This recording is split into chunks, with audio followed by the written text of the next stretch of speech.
Bonjour les tourneurs, bienvenue dans mon atelier. J'ai eu une demande pour expliquer un peu plus la coupe en l'air. J'ai donc cette pièce de bois et mon ambition est de faire possiblement 3 porte-crayons dedans et on va utiliser la coupe en l'air. Ça m'apparaît un bon projet pour faire la démonstration. On s'installe. La coupe en l'air. La coupe en l'air exige que nous percions un trou au centre et c'est correct de le faire. On pourrait utiliser une mèche et faire le trou comme ça. On pourrait aussi installer le mandrin et pousser la mèche dedans. Mais il serait intéressant de commencer à pratiquer, si ce n'est pas fait, de percer le centre avec votre gouge à bol. Donc, j'en profite pour dire qu'à ma connaissance, le type de bois n'est pas important. Que ce soit un bois sec, un bois vert, un bois dur, il n'y a pas de souci. Dans mon cas ici, non seulement c'est une pièce extrêmement sèche, mais en plus de ça, elle est échauffée, c'est-à-dire que la fibre, elle est fragile. Et c'est un scénario idéal parce que la coupe en l'air me permet d'aller chercher à l'intérieur la fibre et de tirer vers le haut, ce qui fait que je coupe la fibre dans le bon sens. Si je prenais un racloir, et je ne le ferais pas, et que j'allais dans cette pièce de bois, c'est impossible. Impossible d'avoir une belle coupe, parce que justement, la fibre de bois maintenant, elle n'est plus dure, elle est même un peu ramollie. Je suis à 600 tours, histoire de faire les choses lentement. Et donc, la première habileté, c'est d'essayer d'aller faire le trou au milieu. On tourne sens régulier et l'exercice consiste à mettre le porte-outil à la bonne hauteur et vous allez savoir très rapidement si vous n'êtes pas à la bonne hauteur. Donc, on y va comme ça.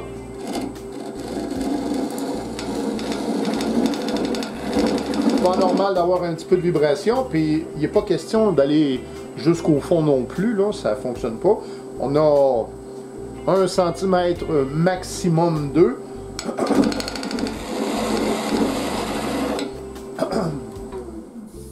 Maintenant, qu'est-ce qui va se faire? Je vais entrer ma gouge dans mon trou. Je vais tasser le manche vers moi en ouvrant la gouge pour que le tranchant aille chercher la fibre. Et ça aussi, c'est un exercice à pratiquer. En fait, ce que je fais, je vais le faire plusieurs fois. Observez bien comment ça fait. Je vais faire du mieux que je peux pour aller le plus lentement possible. Donc, je rentre, je tourne vers moi.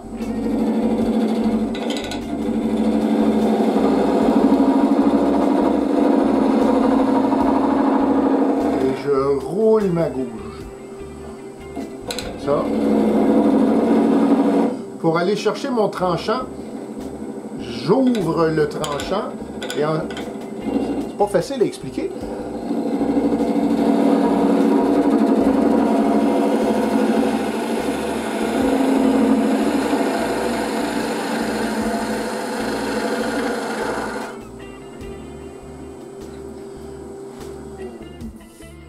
Regardez l'intérieur. Comme ça. Très très propre, très très bon. Je vais percer encore un peu.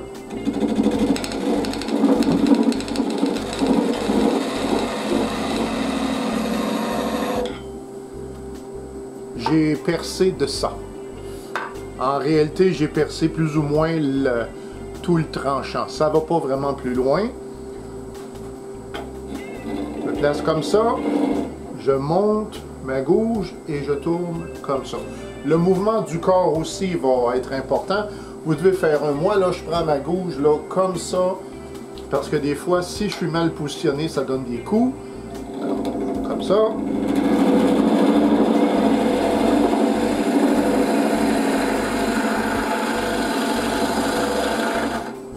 Voilà.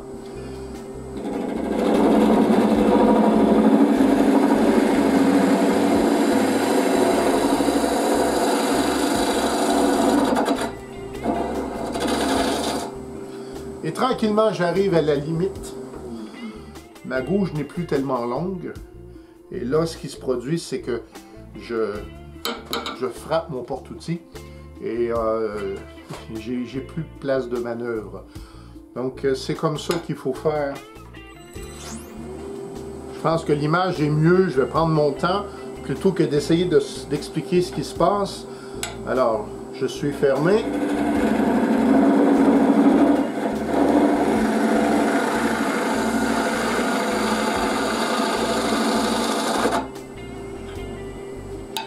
Je vous rebouge un petit peu. Voilà donc, je vais repercer du mieux que je peux, sans vous changer de place.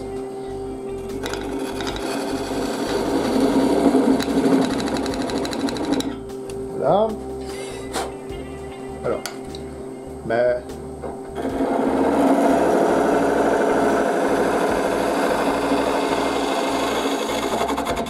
là, j'y arrive plus parce que mon manche cogne sur mon porte-outils. C'est comme si ça, c'était le plus grand diamètre que je pouvais faire actuellement.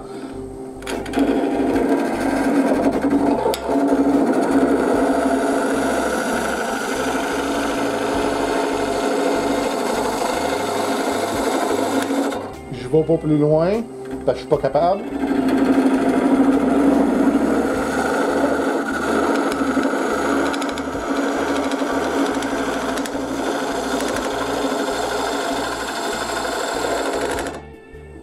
D'aller plus loin.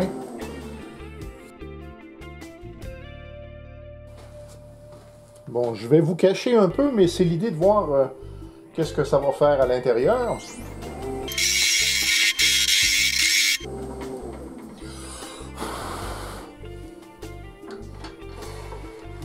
Alors, vous avez le résultat.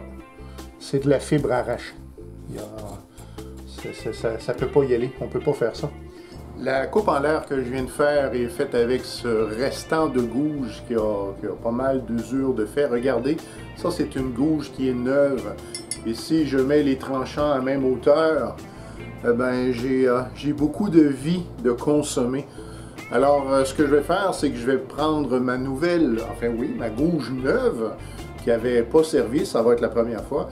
Et l'hypothèse, c'est qu'avec une tige plus longue, eh bien, je vais être capable d'ouvrir en diamètre, aller chercher beaucoup plus grand, parce que je ne serai pas appuyé sur mon porte-outils. Alors, on installe ça et on regarde ce que ça fait.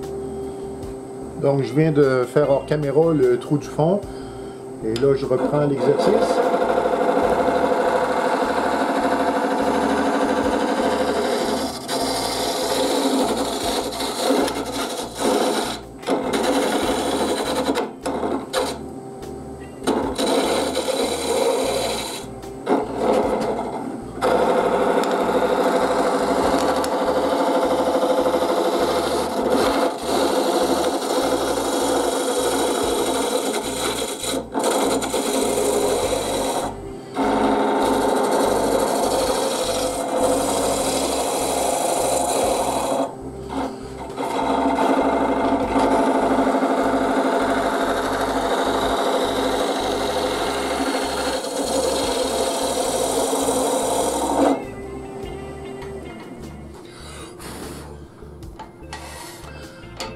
Alors, je suis en train de réparer, ou à chaque passe, je suis en train de réparer les dommages que j'ai faits.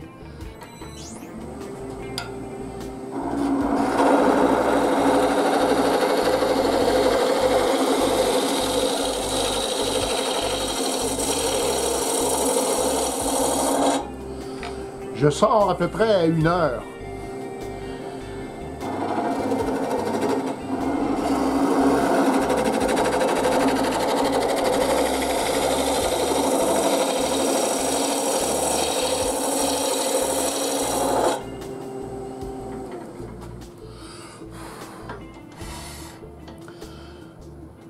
Mes parois sont belles. Ça ici, c'est parce que j'ai pas encore atteint là où la fibre avait arraché, mais c'est très bon. Donc tourneur, c'est complet pour moi. On peut conclure en disant que la coupe en l'air est très pratique pour des projets en bout de grain du type pot à crayon, coupe à vin, petit bol ouvert. Mais voilà. Donc, j'espère que ça répond à la question de comment on fait la coupe en l'air. Et puis, voilà. Si je vous suis utile en quelques éléments, faites-moi signe. J'apprécie toujours. Et on se revoit une prochaine fois.